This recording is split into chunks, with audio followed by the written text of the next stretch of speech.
Ndio ujenzi kama unavyoendelea kupitia viwanja vyetu vya Kidani ambavyo vinapatikana Kindu.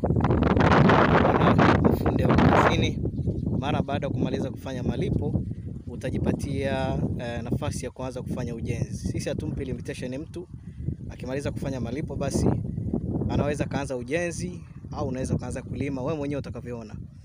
Hii ndio Suitlink Tanzania, karibuni sana. Makazi kama unavyoona tayari, umeme tayari upo site kwa ajili ya kuendesha mahitaji mengine, na sasa hivi hali unavyoona kama iko shwari na ujenzi unaendelea. Karibuni sana Suitlink Tanzania, mambo yamezidi kuwa moto na ujenzi unaendelea.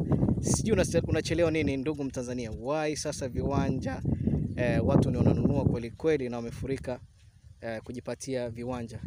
Karibuni sana muweze kujipatia viwanja vyetu kwa bei nafuu kabisa kwa Mtanzania mwenye kipato cha hali ya kawaida.